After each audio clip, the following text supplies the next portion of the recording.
Bonjour les amis, nous sommes heureux que vous nous ayez rejoints pour le panel de l'école du sabbat de 3 ABN pour étudier ensemble cette semaine. Nous sommes maintenant à la quatrième leçon de cette merveilleuse étude à travers le livre de Jean. Et le titre de la leçon, c'est Les témoins du Messie.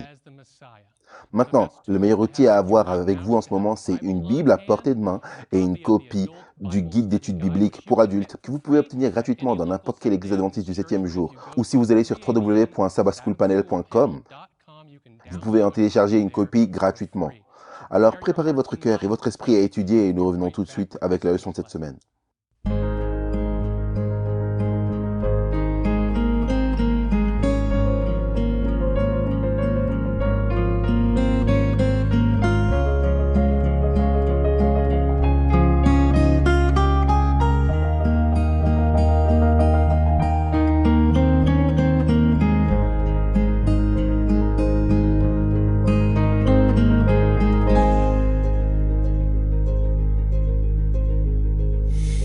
Bonjour famille de 3ABN, la famille de Dieu. Nous sommes heureux que vous soyez ici alors que nous étudions ensemble la leçon de l'école du sabbat sur le livre de Jean. On est à la quatrième semaine qui s'intitule Les témoins du Messie. Je suis Daniel Perrine et nous progressons dans les leçons qui ne sont pas chapitre par chapitre, mais vous remarquerez que c'est une leçon thématique. On passe de thème à thème.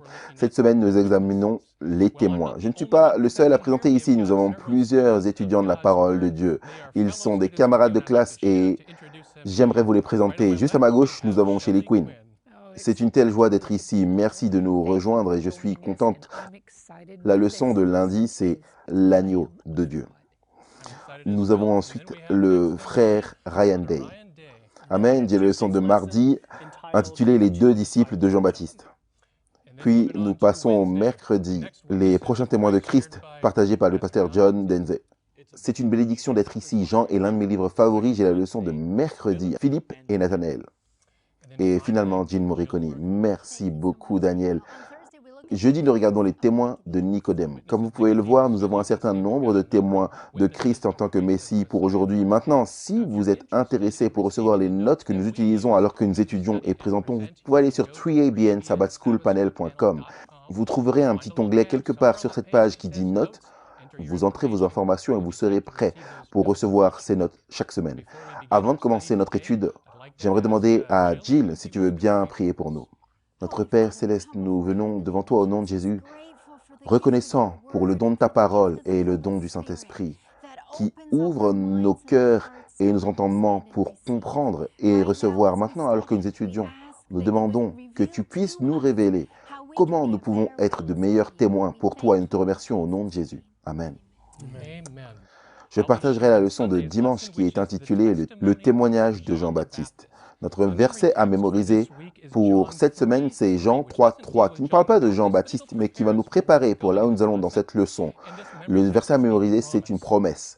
Jésus lui répondit, en vérité, je te le dis, si un homme ne naît de nouveau, il ne peut voir le royaume de Dieu. Je suis reconnaissant pour cette promesse que Jésus donne dans sa parole. Maintenant, le titre de cette leçon, les témoins du Messie. Le mot témoin apparaît en premier dans l'évangile de Jean au chapitre 1, verset 7. Et ce témoin parle de Jean-Baptiste. Il est dit qu'il vint pour servir de témoin, pour rendre témoignage. Vous avez à la fois le fait qu'il soit le témoin et qu'il donne témoignage, pour rendre témoignage à la lumière, afin que tous crussent par lui. Donc ce mot grec témoin vient du grec martus. L'idée est de donner un témoignage de première main, quelque chose que vous avez réellement vécu et été en contact. Ce mot martus en grec, c'est de là d'où nous tirons le mot martyr. Et il n'y a pas de moyen plus convaincant de dire que j'ai été témoin de quelque chose que de dire je suis prêt à donner ma vie pour cela. Et donc c'est un martyr, c'est le témoin, et Jean-Baptiste était certainement l'un d'entre eux. Un témoin est conforme au thème de l'évangile de Jean, auquel nous avons fait référence. Je pense qu'il y a presque plusieurs leçons dans Jean 20, 31, où Jean dit « Ces choses sont écrites afin que vous puissiez croire ». Et ainsi, un témoin vous aide à témoigner, afin que vous puissiez avoir une foi et croire en Jésus. La question est celle-ci. Combien de témoins allons-nous avoir besoin? Combien de témoins avez-vous besoin? Certaines personnes ne sont jamais convaincues, en particulier lorsqu'elles regardent au sujet biblique, où les preuves sont présentées pour eux dans la parole de Dieu. Et ils disent, non, je suis toujours pas sûr de ça. Est-ce que c'est vous? Est-ce que vous attendez toujours un argument décisif? Ou est-ce que vous tenez toujours à dire, non, j'en veux un peu plus, il me faut plus de preuves?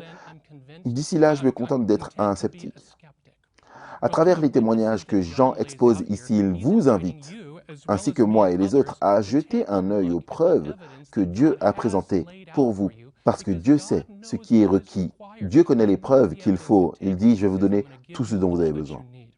La leçon de sabbat souligne que les preuves dans l'évangile de Jean viennent des Juifs et des gentils, riches et pauvres, hommes et femmes, dirigeants, roturiers, instruits et analphabètes.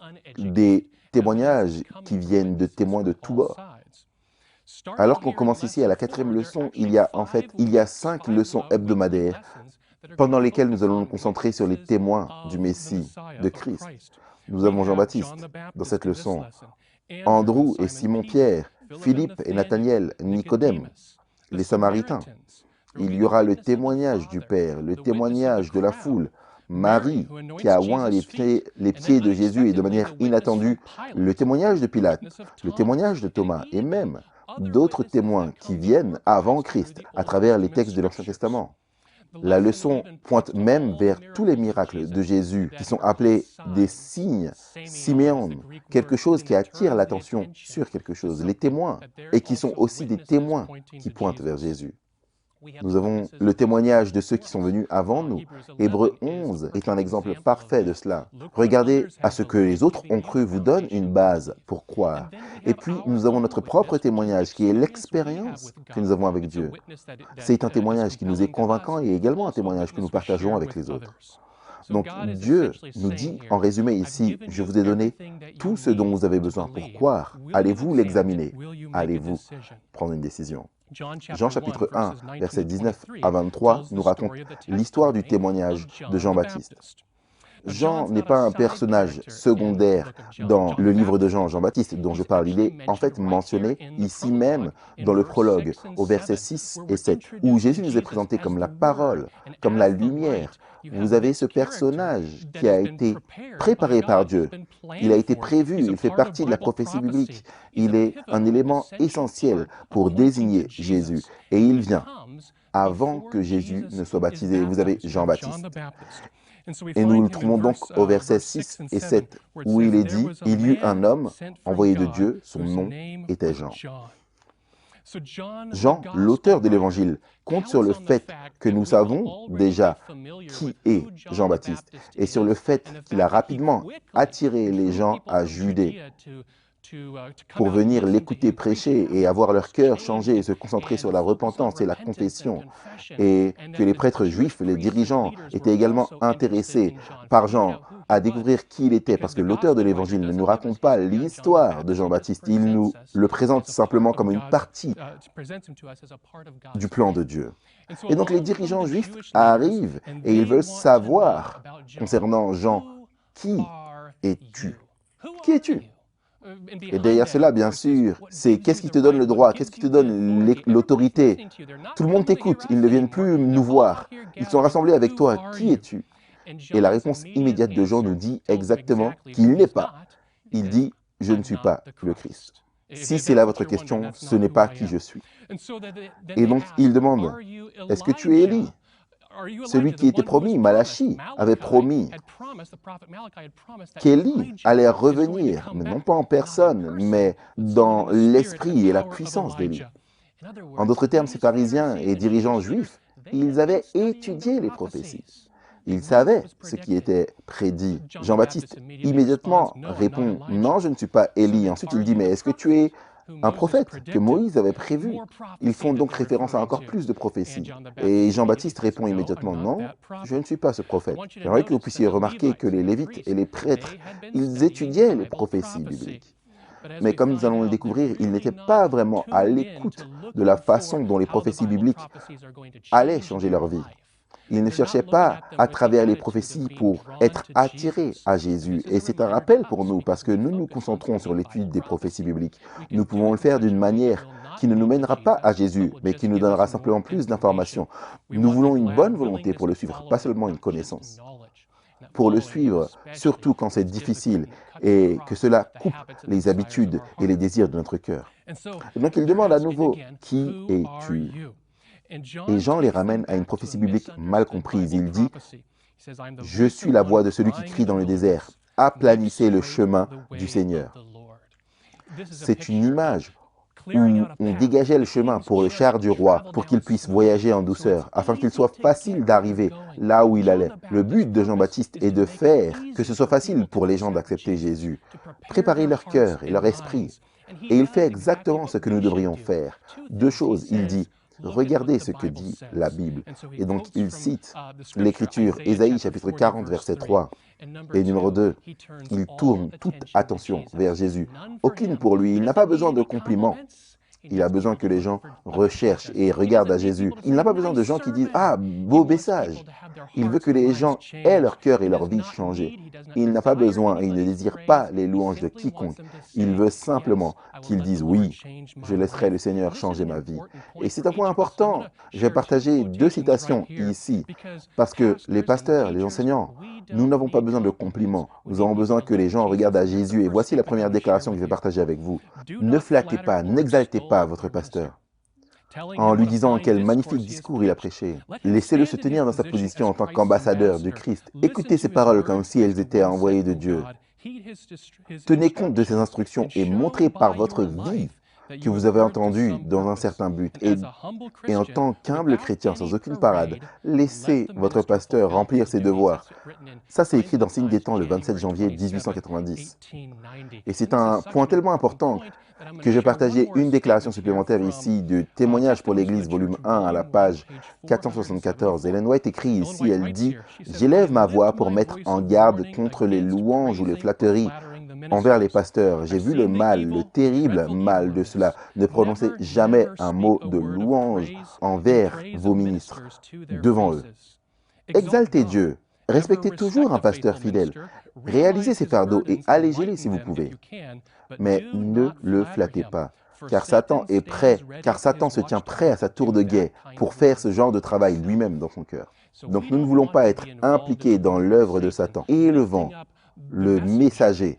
Nous voulons plutôt élever le Christ. Et Jean est l'exemple de ceci. Quand vous arrivez au chapitre 3 et le verset 30, où il dit « Il doit croître et moi je dois décroître ».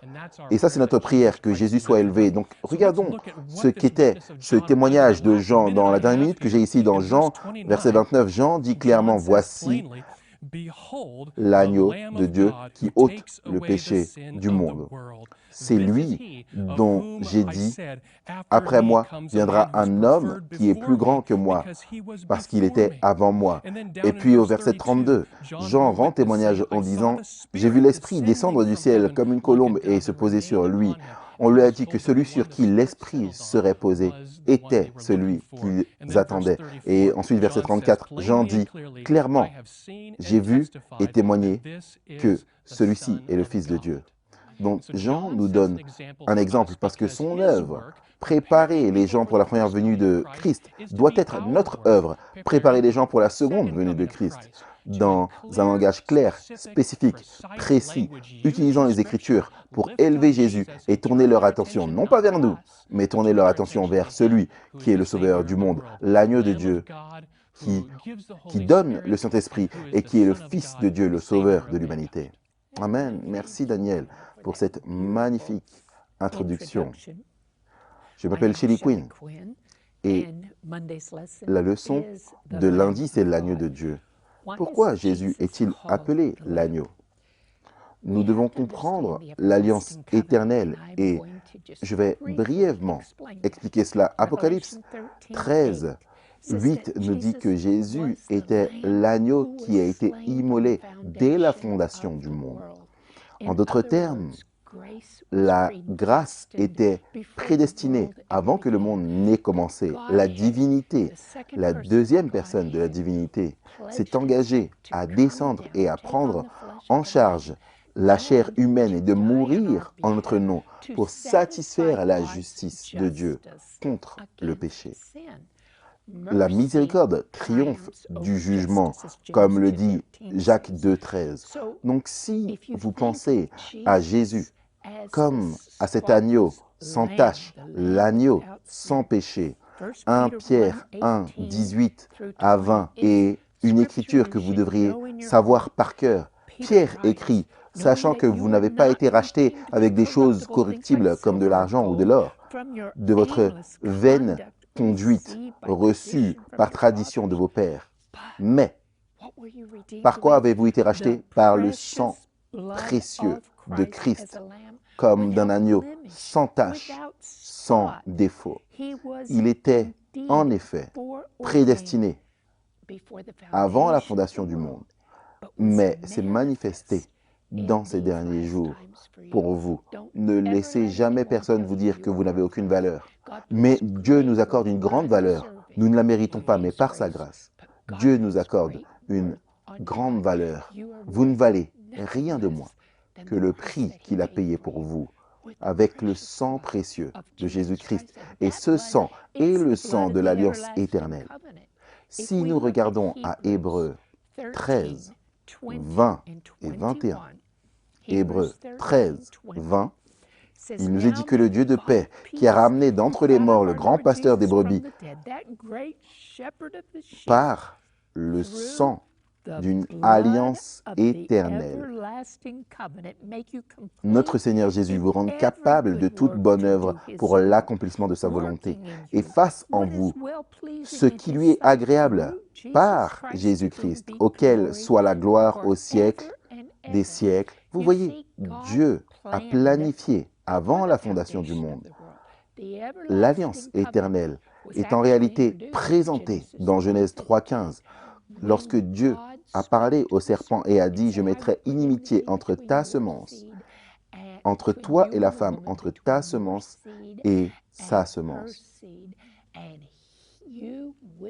Celle-ci t'écrasera la tête et tu lui blesseras le talon. » Maintenant, quel est le but de l'alliance éternelle? C'est le grand échange que nous trouvons dans 2 Corinthiens 5, 21, où il est dit que Dieu a fait, lui, Jésus-Christ, qui ne connaissait aucun péché, être péché pour nous, dans ce but, afin que nous puissions devenir la justice de Dieu en lui. Nous connaissons bien Romains 3, 23. Tous ont péché et sont privés de la gloire de Dieu.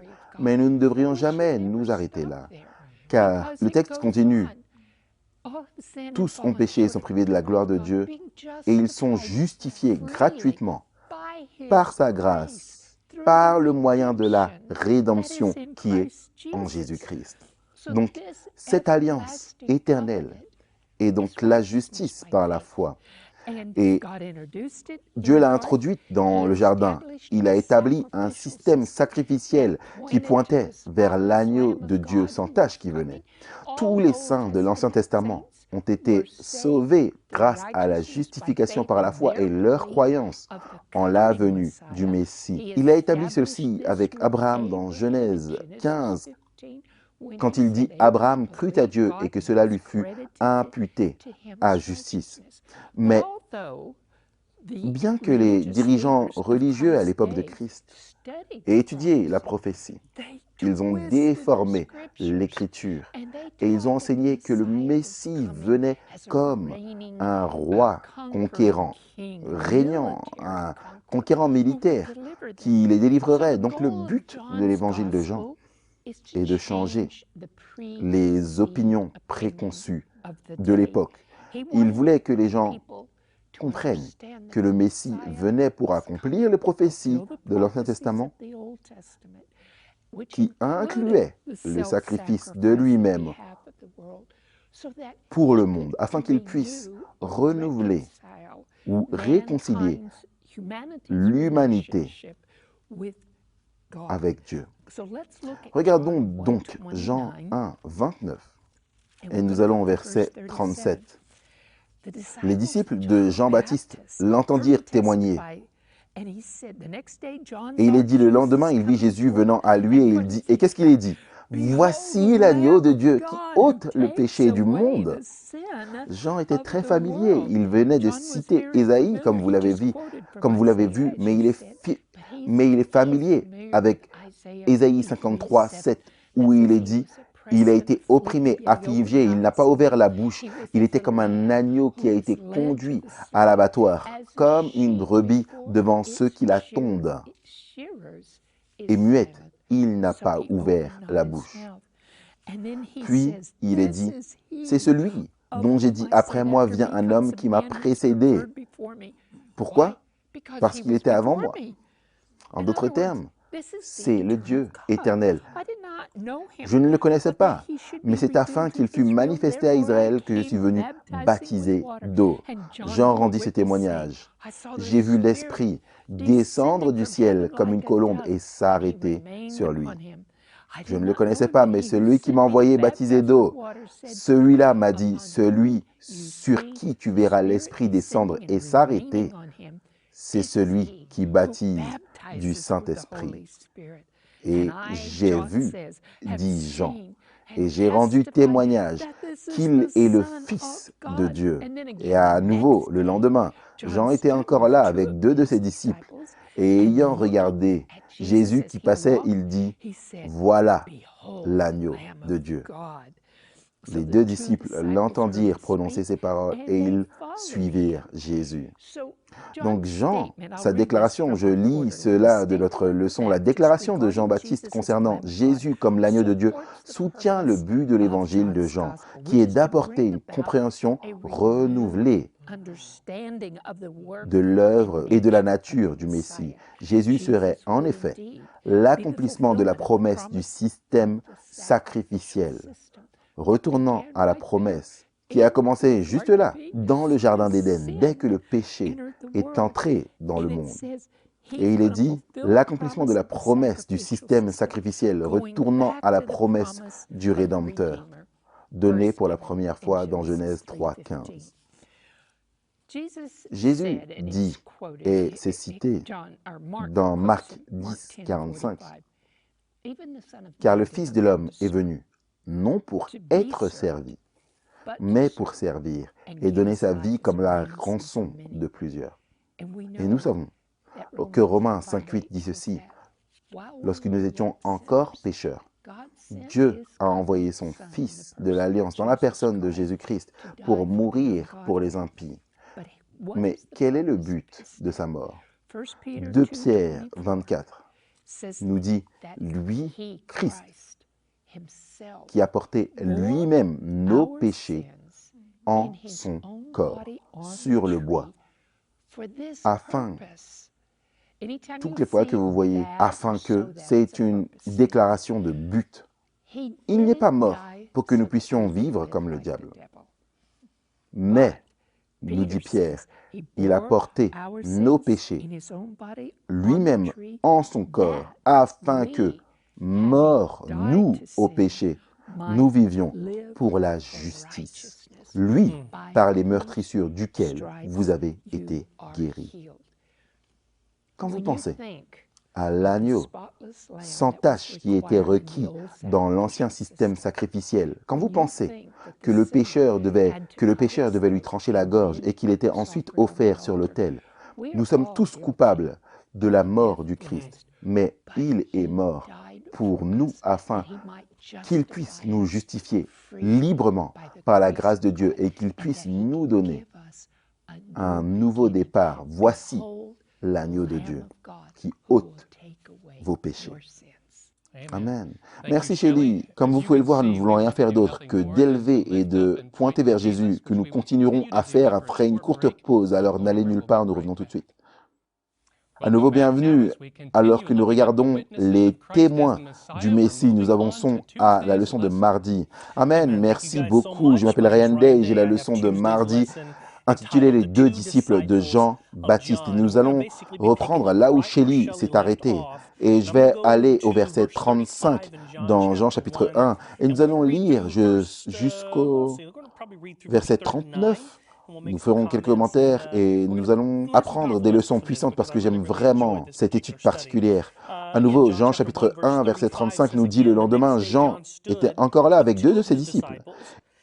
Et ayant regardé Jésus qui passait, il dit, voilà l'agneau de Dieu. J'aimerais simplement faire une pause ici et réitérer, nous avons entendu une leçon puissante à ce sujet. Donc il n'est pas nécessaire de revenir en arrière et de reformuler ce qui a déjà été dit, mais chaque grande rencontre avec Christ, chaque grand réveil, chaque changement étonnant qui a été déclenché dans l'esprit d'une personne se produit parce qu'elle a regardé l'agneau de Dieu et elle a commencé à contempler l'agneau de Dieu. Et j'aimerais simplement rendre ça clair parce que Jean, à nouveau, comme nous l'avons appris ici, il aurait très bien pu dire, vous savez, j'ai quelques autres leçons à vous enseigner avant de vous confier à ce gars, mais Jean a compris que non, il est là. C'est maintenant le temps de la transition. Et il fait une pause, il donne l'exemple pour contempler Christ lui-même, pour profiter de ce moment, pour se tenir en la présence de ces deux disciples et dire, voici l'agneau de Dieu. C'est presque dans un sens magnifique. Il dit, regardez, à ce stade, c'est le moment pour vous d'aller à des choses plus importantes et meilleures et de contempler l'agneau de Dieu. Les choses qui sont sur le point d'arriver sont passionnantes. Nous continuons au verset 36. Ayant regardé Jésus qui passait, il dit, voici l'agneau de Dieu. Les deux disciples l'entendirent prononcer ces paroles et ils suivirent Jésus. Verset 38. Jésus se retourna et, voyant qu'ils le suivaient, leur dit, que cherchez-vous ? Et je trouve que c'est intéressant parce que Jésus aurait pu demander beaucoup de choses, mais il se retourne et il dit, qu'est-ce que vous recherchez? Je ne sais pas pourquoi, mais mon esprit est allé vers Jean chapitre 6. Nous y reviendrons éventuellement, mais Jésus pose une question très similaire à ces jeunes gens qui le suivent tout autour de la Galilée, de la mer de Galilée, qu'ils ont contourné. Et maintenant, Jésus aborde le fait que ces personnes particulières, ce groupe de personnes, le suit et ils disent, vous ne me cherchez pas à cause des signes et autres, mais vous me cherchez parce que votre ventre a été rempli. Et cela m'a amené à l'esprit le fait que nous cherchons tous Christ pour différentes raisons. Parfois, nous devons faire un examen de conscience et nous demander pourquoi nous recherchons Christ. Qu'est-ce que nous retirons de cela? Est-ce que nous cherchons les aumônes? Est-ce que nous recherchons les bienfaits que Dieu peut nous donner? Mais nous ne recherchons pas nécessairement la personne elle-même. Et donc, Jésus dit, qu'est-ce que vous recherchez? Vous cherchez quoi? Et j'aime qu'il ait dit ici, Rabbi, ce qui signifie maître lorsque c'est traduit. Et j'aime ça. Où demeures-tu? C'est comme s'il disait, de quel quartier tu viens? À quelle maison tu vas? Et j'aime la réponse de Jésus. Verset 39, il leur dit, venez et voyez.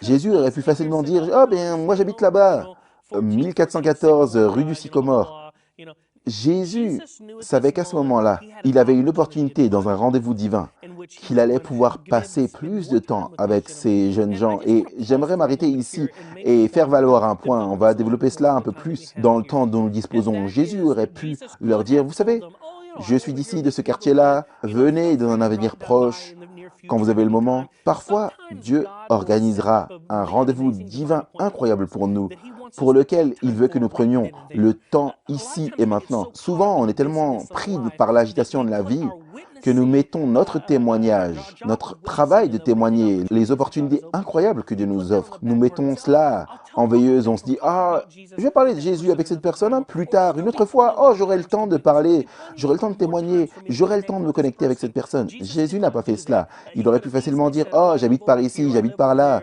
n'hésitez pas à passer quand vous avez un moment, fixons un moment dans un avenir proche.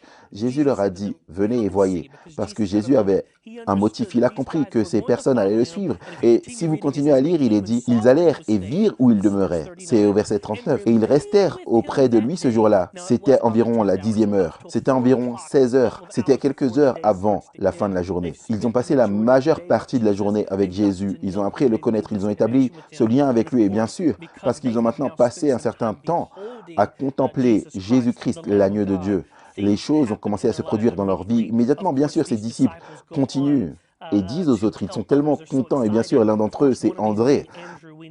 Nous savons que là, dans Jean chapitre 3, je crois que c'est dans Jean chapitre 1, verset 41, 42 plutôt, il dit, tu es Simon, fils de Jonas, et tu seras appelé Céphas.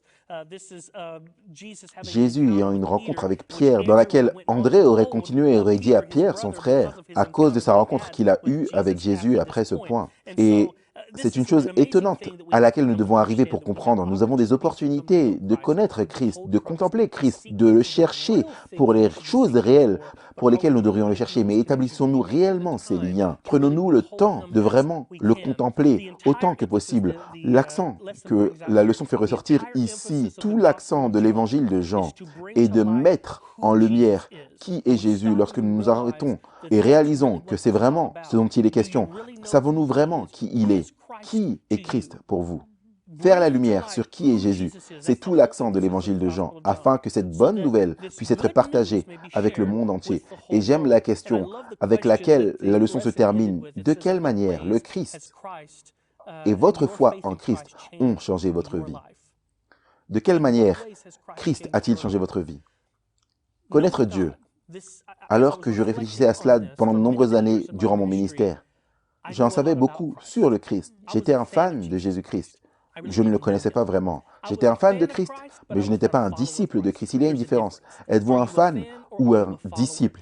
Ces messieurs ici, qui autrefois ont suivi Jean, ils étaient des disciples de Jean. Il n'était pas nécessaire des disciples de Jésus parce que Jésus n'était pas encore apparu. Mais quand ils regardaient l'agneau, finalement, Jean leur a dit, « Voici l'agneau de Dieu ». Ils ont finalement vu qui était Jésus. Ils ont passé du temps avec lui. C'est alors qu'ils ont commencé à le connaître. Êtes-vous un fan ou un disciple? Est-ce que vous suivez simplement le mouvement? Est-ce que vous en savez beaucoup sur lui?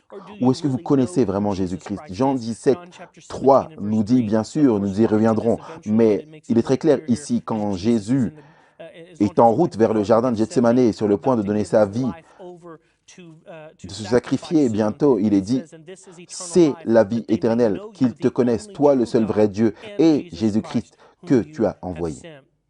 Luc chapitre 24 me rappelle qu'alors que ses disciples passent du temps avec Jésus, mon esprit est revenu à cette histoire dans Luc 24, où, à nouveau, après la résurrection de Jésus-Christ, il a la rencontre avec les deux disciples sur la route d'Emmaüs. Et j'aime ces paroles. Notre cœur ne brûlait-il pas au-dedans de nous alors qu'il nous parlait sur le chemin et alors qu'il nous ouvrait les Écritures? Je pouvais imaginer ces deux disciples de Jean. « Et Jésus, où est-ce que tu demeures ?» Jésus dit, « Venez et voyez » et qu'il passe du temps avec lui. Je pouvais imaginer, j'aurais aimé être une mouche qui passait par là pour entendre les premières paroles et la manière dont Jésus se connecte avec eux, la manière dont Jésus répondait à leurs besoins à ce moment-là. Je peux imaginer qu'en fait, leur cœur brûlait au-dedans d'eux alors qu'ils ont une rencontre personnelle avec Jésus. Est-ce que vous avez déjà senti votre cœur brûler au-dedans de vous récemment? Est-ce que vous avez déjà senti votre cœur brûler pour Christ? Apocalypse chapitre 3, verset 20, Dieu appelle chacun d'entre nous. Il dit, « Je me tiens à la porte et je frappe. Si quelqu'un entend ma voix et ouvre la porte, j'entrerai chez lui et je souperai avec lui et lui avec moi. »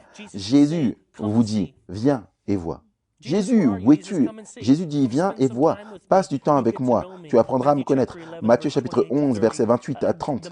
Le message de Christ est si doux et humble qu'il nous appelle simplement tous et il dit, venez à moi, vous tous qui êtes fatigués et chargés, je vous donnerai du repos. Prenez mon joug sur vous et apprenez de moi, car je suis doux et humble de cœur et vous trouverez du repos pour vos âmes, car mon joug est facile et mon fardeau est léger. Il y avait quelque chose de différent concernant cet agneau et les disciples le savaient. C'est ce qui les a poussés à se lever et à partir de ce moment, à sortir, partager au plus grand nombre de personnes que possible. Venez à Jésus. Êtes-vous venus à Jésus? Alors que je préparais cette leçon, il y avait une chanson qui n'arrêtait pas de résonner dans mon esprit. Elle s'appelle en fait l'hymne sans titre et les paroles sont simples mais puissantes.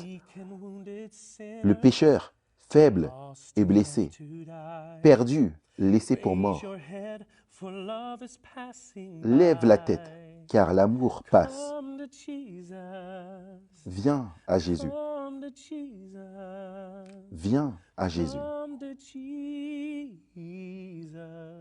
Viens à Jésus et vis. Et ensuite il dit, tes fardeaux sont levés et emportés au loin. Le sang précieux a ôté les taches. Alors chante pour Jésus. Chante pour Jésus. Chante pour Jésus. Et vis. Une magnifique chanson, parole puissante, mais il est vrai que nous pouvons le voir, nous pouvons venir à lui et voir exactement de quoi il parle. Amen. Amen. Loué soit le Seigneur. Loué soit le Seigneur. Quelle bénédiction. Eh bien, j'ai la leçon de mercredi. Le titre, c'est Philippe et Nathanaël. Je m'appelle John Denze. Et ensemble, vous et moi, allons aller dans Jean chapitre 1, versets 43 à 46. C'est ce que la leçon souligne. Et la question est de savoir qu'est-ce que le message de Philippe révèle concernant sa foi en Jésus. Allons dans Jean chapitre 1, verset 43. Le lendemain, Jésus voulut se rendre en Galilée et il rencontra Philippe et lui dit, « Suis-moi ». Philippe était de Bethsaïda, la ville d'André et de Pierre. Quelle invitation Philippe a-t-il reçue? « Suis-moi ». Maintenant, il ne nous est pas dit qu'il l'a fait, mais assurément il l'a fait parce que nous découvrons plus tard qu'il parle à quelqu'un d'autre de Jésus.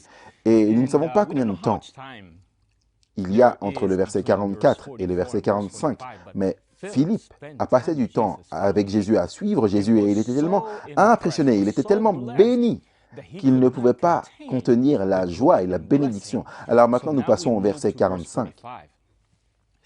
Philippe rencontra Nathanaël et lui dit, « Nous avons trouvé celui de qui Moïse a écrit dans la loi et dont les prophètes ont parlé, Jésus de Nazareth, fils de Joseph. » Je peux juste voir sa joie et son excitation alors qu'il parle à Nathanaël. Quelqu'un dont il voulait s'assurer que lui aussi pourrait prendre du temps et en savoir plus sur Jésus. De manière intéressante, le nom de Nathanaël, c'est le don de Dieu. Quel nom merveilleux! Et cet homme qui a le nom, le don de Dieu, a besoin d'en savoir plus sur Dieu. Donc la leçon fait ressortir ceci. Philippe était de Bethsaïda, ainsi qu'André et Pierre. Il trouva son ami Nathanaël et lui parla de Jésus. Jean-Baptiste avait appelé Jésus l'agneau de Dieu. André avait dit à Pierre qu'il avait trouvé le Messie. Mais Philippe dit de Jésus qu'il est celui dont Moïse et les prophètes avaient parlé, et il ajoute le nom Jésus de Nazareth. Sa référence à Nazareth déclenche une vive réaction de la part de son ami. Regardons cela dans Jean 1, 46. Nathanaël lui dit, « Peut-il venir de Nazareth quelque chose de bon ?» Il nous dit ici qu'il sait quelque chose au sujet de Nazareth. Et il dit, attends une minute, Nazareth? Est-ce qu'il y a quelque chose de bon qui peut sortir de là? Et Philippe ne rentre même pas dans une discussion avec lui au sujet de Nazareth et dire, ok, ça c'est ton opinion. Mais non, Philippe lui dit, viens et vois, viens et vois. Maintenant, moi je suis content qu'il ait été voir. Il n'était pas parti. Ça aurait été terrible parce qu'il aurait manqué la bénédiction de sa vie. Jean 1, 47. Jésus, voyant Nathanaël venir, dit de lui, « Voici vraiment un Israélite dans lequel il n'y a point de faute. » Dans la King James, il est dit « dans lequel il n'y a point de malice. » Et donc, question. Jésus peut-il dire cela de vous? Voici, en effet, un Israélite dans lequel il n'y a point de malice. Quelle chose merveilleuse à entendre. Et Nathanaël, c'était de la musique pour ses oreilles, mais voici une question.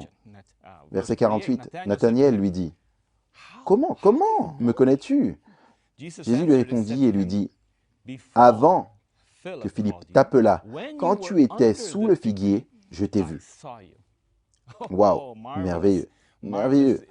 C'est tellement qu'il est dépassé. Et maintenant, dans Jésus-Christ, il est dit quelque chose à ce sujet. Et j'ai noté, et j'aimerais le partager avec vous. Il est dit ici, dans Jésus-Christ, à la page 140. C'était assez que l'Esprit divin qui avait témoigné de Nathanaël dans sa prière solitaire sous le figuier lui parla maintenant dans les paroles de Jésus. Bien que dans le doute, et cédant quelque peu aux préjugés, Nathanaël était venu à Christ avec un désir honnête de vérité. Et maintenant, son désir était satisfait. Sa foi dépassait celle de celui qui l'avait amené à Jésus. Il répondit et dit, « Rabbi, tu es le Messie de Dieu, tu es le roi d'Israël. » Waouh, quelle expression de foi! Dans les paroles de Jésus, Il vient de lui dire, voici un Israélite dans lequel il n'y a point de fraude, point de malice. Allons maintenant à Jean 1, 50. Jésus lui répondit, parce que je t'ai dit que je t'ai vu sous le figuier, tu crois? Tu verras de plus grandes choses que celles-ci. Et il lui dit, en vérité, vous verrez désormais le ciel ouvert et les anges de Dieu monter et descendre sur le Fils de l'homme. Quelle chose merveilleuse! Maintenant, Nathanaël est devenu l'un des disciples de Jésus. Et Jésus était en train d'établir son Église, ses disciples. Il en avait déjà plusieurs. C'était le fondement de ses disciples qui le suivaient. Maintenant, vous savez, nous avons besoin de gens comme Philippe aujourd'hui qui diront aux autres, venez et voyez, venez, voyez, venez et écoutez, venez, connaissez Jésus. Il y a des gens aujourd'hui qui ont besoin d'une invitation, d'encouragement pour qu'ils puissent lire les Écritures, pour qu'ils puissent apprendre à connaître Jésus. Et nous avons besoin de gens pour faire cela. Et vous savez, il ne lui a pas donné une étude biblique. Attends, j'aimerais d'abord te donner une étude biblique avant d'aller voir Jésus. Non, non, non.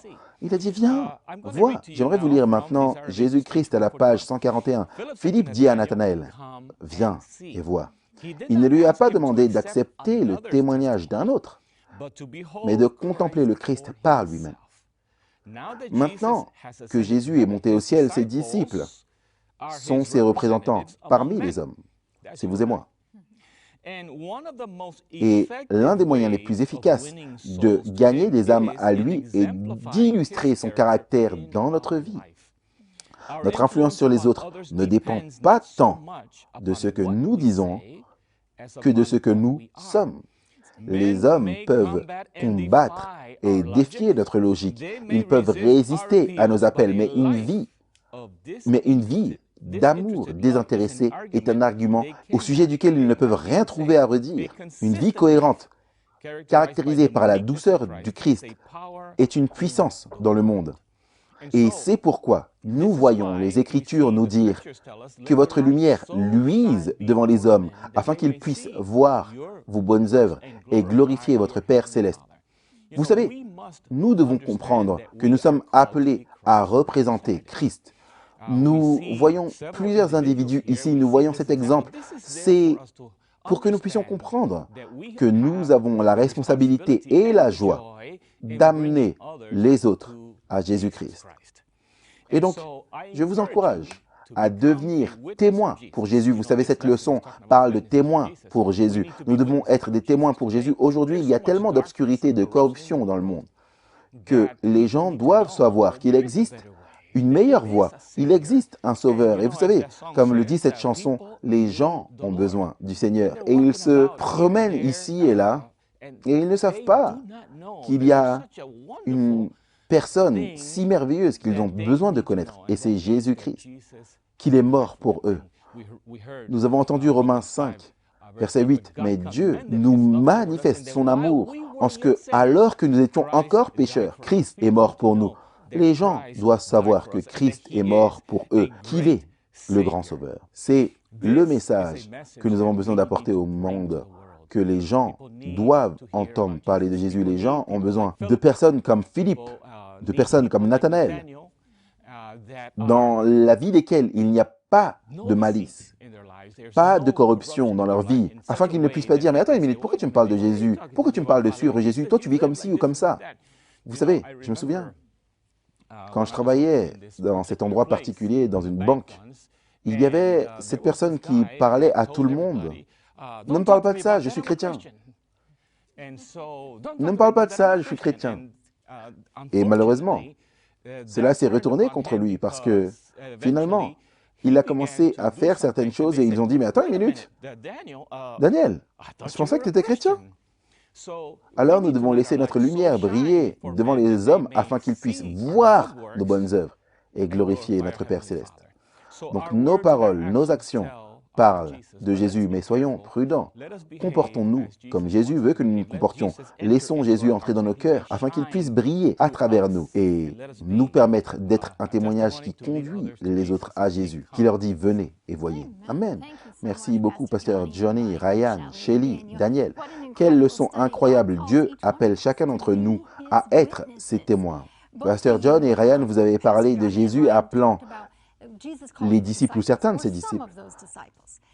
Ici, je parle de Nicodème, qui était un autre disciple, qui a été appelé, mais en fait, au lieu que Jésus aille à lui, il est venu vers Jésus. Et il est venu vers Jésus de nuit. Nous regardons à Jean 3. Venez avec moi dans Jean 3 et nous avons 7 points à retenir du témoignage de Nicodème. Allons droit au but. Jean 3, verset 1.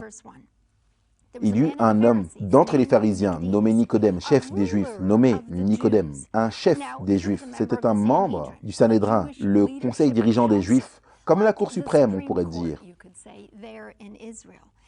À l'époque de Jésus, le Sanhédrin était composé à la fois de prêtres, qui étaient principalement des Sadducéens, ainsi que de pharisiens. C'était un chef spirituel, n'est-ce pas, parmi les Juifs. Nicodème était très respecté. Verset 2. Qui vient, lui, auprès de Jésus de nuit. On reviendra à cela. Et lui dit, Rabbi, nous savons que tu es un docteur venu de Dieu, car personne ne peut faire ces miracles que tu fais, si Dieu n'est avec lui. Nicodème était impressionné par les signes, par les miracles qu'il avait déjà vus, par les choses qu'il avait entendues sur Jésus. Il voulait mieux connaître Jésus. Vous savez, c'est la bonté de Dieu qui nous pousse à la repentance. C'est l'Esprit Saint qui a ce pouvoir d'attraction sur nous. Et Nicodème expérimentait et ressentait déjà la puissance d'attraction du Saint-Esprit. C'est pourquoi il est venu à Jésus. Mais il est quand même venu avec quelques doutes. Le point à retenir numéro 1, venez avec vos doutes à Jésus. C'est OK. Amenez-les à Jésus. Il a peur. Nicodème, il vient de nuit parce qu'il a peur. Il est incertain, il doute. Mais il est quand même venu comme il était. Vous et moi n'avons pas besoin d'avoir toutes les réponses pour venir à Jésus. Nous n'avons pas besoin d'être parfaits pour venir à Jésus.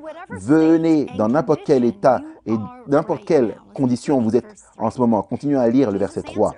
Jésus lui répondit, en vérité, je te le dis, si un homme ne naît de nouveau, le grec peut signifier d'en haut. Il ne peut voir le royaume de Dieu. Maintenant, les pharisiens pratiquaient une observance très stricte de la loi, n'est-ce pas? Ils s'étaient séparés des gens ordinaires, pensant que Dieu était d'une manière ou d'une autre satisfait de leur comportement. Nous voyons cela dans Luc chapitre 18, où les pharisiens et les publicains entrent pour prier. Et les pharisiens disent « Seigneur, je te remercie que je ne suis pas comme ces autres personnes. » Donc Nicodème arrive avec cette impression de lui-même, cette stricte observance de la loi, pensant qu'il est une bonne personne. Et qu'est-ce que dit Jésus? Tu dois naître de nouveau. Tu dois être converti. Point à retenir numéro 2. Dites la vérité dans l'amour. Jésus coupe immédiatement au cœur du problème. Pas de faux semblants. Il n'essaye pas de faire en sorte que Nicodème se sente mieux dans sa peau. Il n'y a pas d'évangile social. Il souligne son péché. Tu dois naître de nouveau. Tu dois naître d'en haut. Tu n'es pas assez bon par toi-même. Tu essayes d'observer parfaitement la loi et justement, cela ne suffira pas. Jésus n'avait pas peur de dire la vérité et de partager la vérité avec Nicodème. Et comment est-ce que Nicodème le prend? Verset 4. Nicodème lui dit, « Comment un homme peut-il naître quand il est vieux ?» Il ne comprend rien. Il ne comprend rien de ce que Jésus veut vraiment dire. Peut-il rentrer dans le sein de sa mère et naître? Jésus lui répondit, « en vérité, je te le dis, si un homme ne naît d'eau et d'esprit, il ne peut entrer dans le royaume de Dieu. » Donc Jésus réitère la même chose qu'il a déjà dite à Nicodème, mais il la développe en quelque sorte. Il répète et élargit. Tu dois être né d'eau et d'esprit. Nicodème a besoin de l'expérience de la nouvelle naissance. Il a besoin de ce cœur renouvelé. Jésus remet vraiment en question les croyances fondamentales de Nicodème. Vous voyez, les Juifs croyaient que les gentils devaient se convertir, mais que les Juifs étaient assez bons. Si vous regardez Jean chapitre 8, vous voyez cet échange intéressant. Gardez le doigt dans Jean 3, on va y revenir. Mais dans Jean 8, Jésus parle avec les pharisiens à nouveau. Jean 8, 31. Jésus dit aux Juifs qui avaient cru en lui, « Si vous demeurez dans ma parole, vous êtes vraiment mes disciples. Vous connaîtrez la vérité et la vérité vous affranchira. » Nous lisons ceci et on se dit, « Alléluia, on peut être libre. » Mais qu'est-ce que les Juifs ont dit? Au verset 33, les pharisiens lui répondirent, « Nous sommes la postérité d'Abraham. Nous ne fûmes jamais esclaves de personne. Comment dis-tu, vous deviendrez libres ?» Vous voyez, les Juifs croyaient qu'ils étaient le peuple élu. Ils n'étaient pas esclaves. Ils n'étaient pas des pécheurs. Ils n'avaient pas besoin de conversion. Donc Nicodème vient avec cet état d'esprit à Jésus. Et Jésus continue de dire, tu dois naître d'en haut, tu dois naître d'eau et d'esprit. Tu as besoin d'un changement de cœur, une conversion. Et Nicodème continue de réfléchir, mais je suis déjà bon. Mais je suis déjà un pharisien. Mais je suis déjà un juif. Pourquoi est-ce que j'aurais besoin de ça? Revenons à Jean 3, 9. Nicodème répond et lui dit, comment cela peut-il se faire? Je crois que Nicodème, son problème n'était pas un manque de compréhension, mais c'était une réticence à appliquer les paroles de Jésus à lui-même. Parfois, nous ne voulons pas regarder la vérité. Nous ne voulons pas voir ce qui se passe dans notre propre cœur. Verset 10. Jésus répond et dit, « Tu es docteur en Israël et tu ne sais pas ces choses. » Point retenu numéro 3. Ouvrez votre esprit pour accepter la vérité. La vérité est parfois difficile à accepter lorsqu'elle va à l'encontre de notre éducation, lorsqu'elle va à l'encontre de notre culture, lorsqu'elle va à l'encontre de la tradition, lorsqu'elle va à l'encontre de tout ce que vous avez appris dans votre église ou en tant qu'enfant. Pour que Nicodème naisse vraiment de nouveau et se convertisse, il devait mettre de côté sa compréhension préconçue de la loi et ce qu'on lui avait enseigné en tant que pharisien. Verset 11. En vérité, je te le dis, ça c'est Jésus qui parle. Nous disons ce que nous savons et nous rendons témoignage de ce que nous avons vu et vous ne recevez pas notre témoignage. Si vous ne croyez pas quand je vous ai parlé de choses terrestres, comment croirez-vous quand je vous parlerai de choses célestes? Vous voyez, si Nicodème ne pouvait pas comprendre les concepts de base comme la conversion, la nécessité de naître de nouveau, comment pourrait-il commencer à comprendre ces sujets religieux plus compliqués ou recevoir des instructions supplémentaires? Point à retenir 4. Vous et moi devons partager uniquement ce qu'une personne est prête à recevoir. Parfois, je pense que nous poussons les gens et nous les poussons trop. Nous essayons de les gaver de force, pour ainsi dire, la vérité dans leur gorge. Laissons les gens grandir à leur propre rythme. Comprenons que les choses spirituelles sont discernées spirituellement. Verset 14. Jésus donne quelque chose, une parabole, une illustration que Nicodème non seulement aurait connu, mais enseigné à d'autres personnes. Comme Moïse éleva le serpent dans le désert, il faut de même que le Fils de l'homme soit élevé, afin que quiconque croit en lui ait la vie éternelle.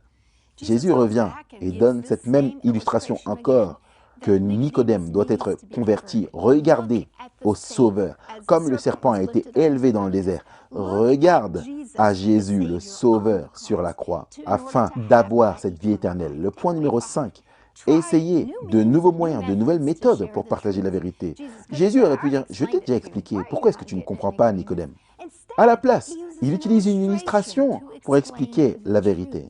Jésus parlait souvent en paraboles et avec des histoires afin que les gens comprennent la vérité qu'il cherchait à partager. Le point à retenir numéro 6. Élevez Jésus quand vous témoignez. Élevez Jésus. Quand Jésus est élevé, tous les hommes seront attirés à lui. Nicodème a réfléchi cette nuit-là à ce que Jésus avait partagé avec lui. Il n'a pas publiquement reconnu Jésus, mais il l'a étudié. Et il nous est dit dans le Sanhédrin qu'il a souvent contrecarré les plans des prêtres pour détruire Jésus. Et quand Jésus mourut et qu'il fut vraiment élevé, Nicodème se souvint des paroles de Jésus. Et il fut vraiment converti. Jésus-Christ, à la page 177, après l'ascension du Seigneur, lorsque les disciples furent dispersés par la persécution, Nicodème vint hardiment au front. Il employa sa richesse à soutenir l'Église naissante, dont les Juifs s'attendaient à ce qu'elle soit effacée par la mort de Christ. Au moment du péril, lui qui était si prudent et si interrogateur se tint ferme comme un rocher, encourageant la foi des disciples et fournissant des moyens pour faire avancer l'œuvre de l'Évangile. Il était méprisé, persécuté par ceux qui l'avaient vénéré précédemment. Il devint pauvre des biens de ce monde, mais il n'a pas faibli dans la foi qui avait commencé dans cette conversation nocturne avec Jésus. Point à retenir numéro 7. Ne perdez jamais espoir. Il a fallu à Nicodème quelques années pour qu'il se tienne publiquement et prenne position pour Jésus-Christ, jusqu'à ce qu'il s'abandonne pleinement à Jésus. Ces personnes pour lesquelles vous priez, ne perdez jamais espoir, car un jour, elles peuvent devenir témoins pour Jésus également. Amen, amen. Merci Jill, Pasteur Denzel, Ryan, Shelly. Vous avez fait ce que les témoins du Christ, le Messie, ont fait, c'est-à-dire élever Jésus. Prenons les dernières minutes du programme pour revenir simplement au thème Christ en tant que Messie. Mon jour, c'était l'agneau de Dieu et je suppose que l'un de mes textes préférés, c'est 1 Pierre 1, 8 et 19, qui dit « Vous n'avez pas été rachetés avec des choses sans valeur, comme de l'argent ou de l'or, des traditions vaines que vous avez reçues de vos pères, mais par le sang précieux, mais avec le sang précieux du Seigneur Jésus-Christ, comme un agneau sans défaut et sans tache. Il était parfait, et quand vous l'acceptez comme votre Sauveur et Seigneur, il peut vous rendre sans tache. Amen. Jean chapitre 1, verset 37 ici, verset 39 plutôt, Jésus dit « Viens et vois ». Et j'aimerais simplement vous inviter à venir et à voir le psaume 34, verset 8. Goûtez et voyez que le Seigneur est bon. Je vous invite à ouvrir les yeux et à contempler l'agneau de Dieu qui ôte le péché du monde. Amen, amen. Philippe a été utilisé par le Seigneur pour appeler son ami Nathanaël à venir et à en apprendre plus sur Jésus. Je vous encourage à passer du temps avec Jésus et, sous l'inspiration du Saint-Esprit, à aider les autres également à venir et à voir. Cela me rappelle, alors que j'étudiais la vie de Christ, révélée dans l'évangile de Jean et à travers les évangiles, que Jésus utilise de nombreux moyens et méthodes pour atteindre les gens. Lui seul connaît le cœur des gens. Il sait ce qui ouvrira leur cœur pour recevoir l'évangile. Alors recherchez-le et demandez son onction pendant que vous tendez la main comme témoin. Amen. Très bien. Merci de nous avoir rejoints aujourd'hui. Je pense que vous avez vu le thème commun transparaître ici dans Jean 1 et Jean 3. Et c'est contempler l'agneau de Dieu. Pour pouvoir contempler l'agneau de Dieu, nous devons venir et voir, passer du temps avec Jésus. Suivez-moi, dit Jésus, venez tel que vous êtes. Et ensuite, laissez le Fils de l'homme être élevé, tout comme ce serpent là dans le désert. Laissez Jésus-Christ être le numéro 1 dans votre vie. Et j'aime la question de Ryan, qui était de savoir de quelle manière votre vie a-t-elle été changée par Dieu. Laissez-le vous le montrer et vous deviendrez ensuite le témoin qui partage avec les autres. Rejoignez-nous la semaine prochaine pour la leçon numéro 5 qui est le témoignage des Samaritains dans Jean chapitre 4.